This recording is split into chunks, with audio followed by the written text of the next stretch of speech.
요즘 채권 금리 때문에 주가가 많이 빠졌다는 뉴스 자주 보셨을 텐데요. 근데 채권이 도대체 뭐길래 내 주식은 빠져야 되는가? 제가 이번에 3주 정도 한국에 있다가 말레이시아에 다시 들어왔는데요. 의외로 기본적인 내용을 다뤄줬으면 좋겠다는 요청이 많았어요. 그래서 이번엔 주식시장보다 더 큰 시장인 채권 제대로 한번 다뤄보려고 합니다. 오늘 5분이면 이거 완전히 이해하고 가실 거예요. 먼저 채권 시장은 주식시장보다 훨씬 큽니다. 전 세계 기준으로 주식시장은 약 127조 달러, 채권 시장은 145조 달러 정도 돼요. 채권 시장이 주식 시장보다 20%에서 30% 정도 더 큰 셈이죠. 그런데 큰 돈이 움직이는 시장이다 보니까 여기서 벌어지는 일들이 투자 환경 전체에 영향을 주는 거예요. 그럼 채권 시장이 왜 이렇게 클까요? 굴리는 돈의 규모가 커질수록 사람들은 수익률보다 안정성을 택하기 때문입니다. 예를 들어 볼까요? 내 자산이 1조 원이라면 금리가 1%포인트만 차이 나도 100억 원 차이가 나는 거예요. 그런데 이 돈을 변동성이 큰 주식에 넣어놨다가 하루 만에 10% 빠지면요, 1000억 원이 그냥 날아가는 겁니다. 그래서 연기금이나 대형기관들은 평소의 수익률이 아니라 안정성을 목표로 자산의 상당 부분을 채권에 나눠서 담습니다. 국민이나 고객의 돈을 대신 굴리는 거니까 어떻게 보면 당연한 선택일 수 있겠죠. 우선 채권이 뭔지부터 알아야겠죠. 채권은 돈을 빌려주고 나서 받는 증명서예요. 내가 이 돈을 빌려줬다라는 걸 증빙할 자료를 갖고 있어야 되잖아요. 이걸 국가가 빌려가면 국채, 기업이 빌려가면 회사채, 개인이 빌려가면 사채라고 부릅니다. 그리고 돈을 빌려주면 이자를 받잖아요. 그게 바로 채권 금리라고 하는 거예요. 채권은 항상 돈이 필요한 쪽이 발행합니다. 그래야 나중에 채권 증명서, 이 채권을 들이대면서 이거 네 도장 찍힌 거니까 약속대로 갚아, 이렇게 요구할 수 있겠죠. 채권 하나를 예로 들어서 처음부터 끝까지 한번 따라가 볼게요. 미국이 10년 만기 국채를 발행해서 1억을 빌립니다. 당시 금리는 4%, 그러니까 매년 400만 원씩 이자를 주고 10년 후에 1억을 갚기로 약속한 채권이에요. 이거를 10년물이라고 하죠. 채권에서 가장 기준이 되는 장기채를 얘기해요. 이 채권 지금 딱 1억에 팔립니다. 당연하죠. 방금 4%로 발행했으니까요. 그런데 얼마 후에 시장 금리가 5%로 올라요. 자, 이제 새로 나오는 채권은 매년 400만 원이 아니라 500만 원을 줍니다. 그럼 제가 가진 매년 400만 원짜리 예전 채권을 팔려면 어떻게 해야 되냐? 옆에 금리 500만 원짜리 채권이 있는데 누가 원래 가격 1억 그대로 사줘요? 당연히 가격을 깎아야 팔리죠. 정확히는요, 1억이었던 채권 가격이 대략 9천만 원 안팎으로 떨어져야 그제서야 새 채권, 그러니까 금리 5%짜리 채권과 비슷한 매력이 생깁니다. 이게 바로 채권 금리가 오르면 채권 가격이 떨어지는 이유예요. 같은 채권이라도 시장 금리가 오르면 그 채권의 가치는 낮아지는 거예요. 왜냐? 금리를 더 많이 주는 채권이 더 인기가 많으니까 금리가 더 낮을 때 발행했던 채권은 더 싸게 팔아야 팔릴 거잖아요. 싸게 판다는 얘기는 누군가한테 채권을 내가 가지고 있다가 다른 사람한테 야, 너 이거 채권 사가, 그러면 여기 명시된 이자 받을 수 있어, 이렇게 얘기하는 거죠. 근데 채권 금리가 더 높았을 때 발행된 10년 만기 국채가 채권 금리가 낮았을 때 발행된 10년 만기 국채보다 인기가 더 높기 때문에 기존에 팔았던 연 4%의 채권 가격은 더 낮게 시장에서 가격이 형성된다는 거예요. 그럼 왜 시장 금리가 4%에서 5%로 올랐을까요? 미국은 10년 전에 빌린 돈을 갚을 때가 됐는데 갚을 돈이 없어서 새 채권을 또 발행해야 돼요. 그 돈으로 지금 옛날 빚을 갚고 있는 거예요. 빚으로 빚을 막는 거죠. 그러다 보니까 돈 빌려주는 사람이 이렇게 생각하는 거예요. 아니, 10년 후에 미국이 어떻게 될지 모르는데 지금이라도 이자 받을 수 있을 때도 받아놔야 되는 거 아니야? 그래서 미국이 새로 채권을 발행할 때에도 이제는 4%가 아니라 5%로 이자를 맞춰줘야 하는 사람들이 이 채권을 사주는 겁니다. 1억을 빌리는 건 똑같은데 매년 내야 하는 이자만 400만 원에서 500만 원으로 1%포인트, 이게 상대적으로는 25% 늘어난 거거든요. 그만큼 이 1%포인트가 그대로 부담이 된다는 뜻입니다. 정리하면 지금 금리가 오르는 건 다들 채권을 사려고 몰려 있어서가 아니고 미국이 계속 새 빚을 찍어내야 되는데 사줄 사람들은 더 높은 이자를 요구하고 있는 상황이기 때문에 그래요. 지금까지 채권 얘기를 했는데 주식이 왜 떨어질까요? 여기에는 두 가지 이유가 있습니다. 첫 번째, 주식의 가치를 계산하는 기준 자체가 깐깐해져요.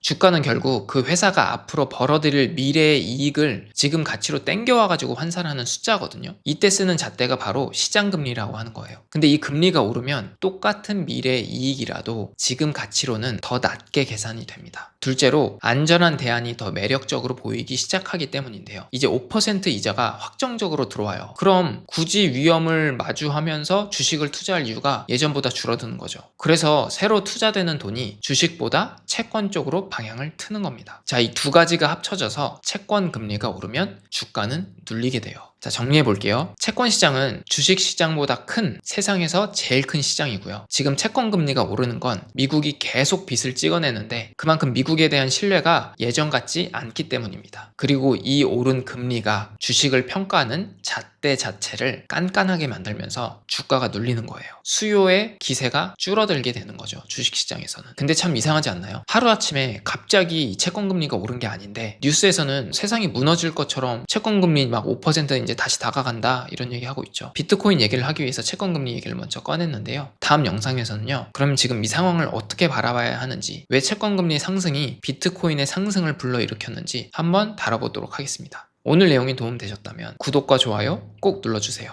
지금까지 투자각성이었습니다. 감사합니다.